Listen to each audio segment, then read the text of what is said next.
మోకాళ్ళ పట్ట మీదకి వచ్చి బాబు ఇది మేము పొరపాటున ఆక్యుపై చేస్తున్నాము మీరే తీసుకోండి దీనిలో మేము చేయబెట్టమన్న తరుణం తీసుకొచ్చి అప్పుడు మనం తీసుకోవడం బెటర్ అని నా ఒపీనియన్ అండి. రైట్. చంద్రవర్ధన్ గారు, ఇంకా భవిష్యత్తులో ఏ దేశాలు భారత్కి మద్దతుగా వచ్చేటువంటి అవకాశం ఉంది పాకిస్తాన్ మీద యుద్ధానికి? ఇప్పుడు ఇంతకుముందు మనకు కన్నెగంటి గారు చెప్పినట్లు విధంగా, పరమేశ్వర్ గారు చెప్పినట్టు విధంగా, ఇది ఇప్పుడు ప్రస్తుతం ఈ టెర్రరిజం అనేది ఇట్ హ్యాస్ నో రిలీజన్ అనే ఒక ఆలోచన బయలుదేరిందండి. ఆల్దో ఈ ప్రత్యేకంగా ఒక రిలీజన్కి సంబంధించిన వాళ్ళే దీన్ని ప్రేరేపించారనే విషయం కూడా మనకు తెలుసు. యూరోప్ అంతా కూడా, బోత్ వెస్టర్న్ యూరోప్, ఈస్టర్న్ యూరోప్లంతా కూడా వాళ్ళ లిబరల్ పాలసీని అనుసరించడం ద్వారా ఇవాళ వాళ్ళ సమాజంలో ఈ వ్యక్తుల గురించి ఇలాంటి మతపరమైన ద్వేషాలు పెంపొందించడం, స్థావరాలు పెట్టడము, వాళ్ళ సంఖ్యాపరంగా కూడా వాళ్ళ పాపులేషన్ని అగ్రెసివ్గా ప్రమోట్ చేసుకుంటూ అదొక సమస్యగా మారింది. అవును. ఇప్పుడు ఆ దేశాల్లో కూడా ఒక నిర్ణయానికి వచ్చారు, మన లిబరల్ గా ఉండటం వల్ల మనకే అనర్థాలు తయారు చేస్తున్నాయి. వాళ్ళు చూసాం మనం ఏ రకంగా లండన్ లో, యూరోప్ లో ఏ రకంగా వాళ్ళు దాడులకు పాటుపడటం, మరి ఉగ్రవాదుల్లాగా వాళ్ళు తయారవటానికి అదే వాళ్ళు ఒకటి వచ్చినా కూడా శనార్థుల్లాగా వచ్చి ఆ దేశంలో కలిసిపోకుండా, సర్వజీవనంలో కలపకుండా వాళ్ళ ఒక ఐడెంటిటీని కాపాడుకుంటూ వాళ్ళ మతాన్ని, ద్వేషాన్ని, ఇతర మతాల పైన ద్వేషం, జాతీయ రేసెస్ పట్ల కూడా వాళ్ళు రేసిజం ప్రదర్శిస్తూ వచ్చారు. కాబట్టి ఆ దేశాలు కూడా ఇప్పుడు కనుక్కున్నారు ఇలాంటి Islamic terrorism is something which is non negotiable. So ఎక్కడ ఏ దేశంలో ఏ సమస్య వచ్చినా, ఏ దాడి జరిగినా, ఎక్కడ బాంబు పేలినా దానికి మూలాలు వచ్చేసరికి పాకిస్తాన్లోనే ఉంటున్నాయి. Absolutely.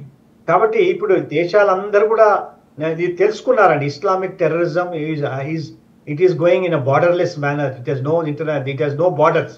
So it is spreading wide. ఆ వెనం అనేది స్ప్రెడ్ అవుతుంది. కాబట్టి ఏ దేశాలు వాళ్ళు బాధపడుతున్నారు, already they have become victims, వాళ్ళందరూ కూడా భారత్తో సంఘీభావం తెలుపుతున్నారు. ఇంకా నేను అనుకుంటా రాబోయే రోజుల్లో వాళ్ళ డిప్లొమసీ కొంచెం సుస్పష్టంగా బయటకు వచ్చి వాళ్ళ పాలసీస్ అన్ని ఓరియంటేషన్ కూడా ఆల్రెడీ మనం ట్రంప్ గారు చూసాం.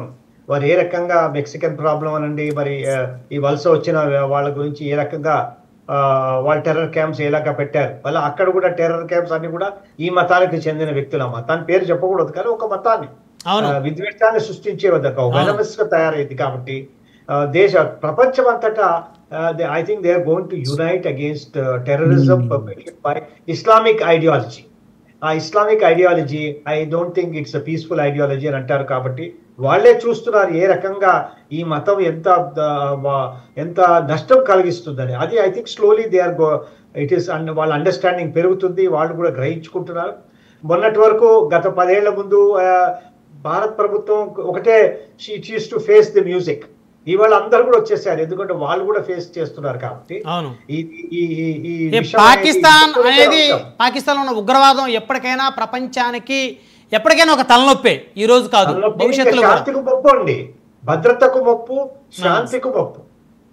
కాబట్టి అది మంచి పరిణామం అండి. ఇది ప్రపంచం అంతటా కూడా అందరు ఏకమవుతారు.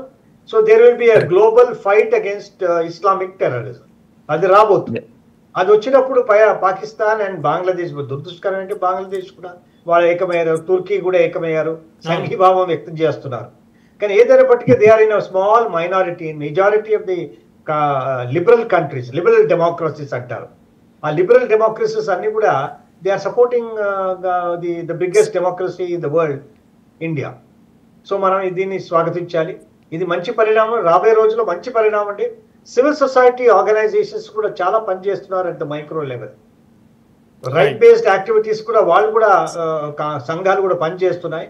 రాబోయే రోజులు even in a place like Britain లో కూడా ఇవాళ global Islamic terrorism is being hated everywhere even in UK, not to speak of USA and Europe and both western and eastern Europe. Right. Kanneganti గారు, సో టెర్రరిజాన్ని అంతం చేయాలంటే పాకిస్తాన్ అంతం చేయాల్సిందే. So ఇప్పుడు పాకిస్తాన్లో ఉన్నటువంటి పౌరుల పరిస్థితి ఏంటి? That's what we have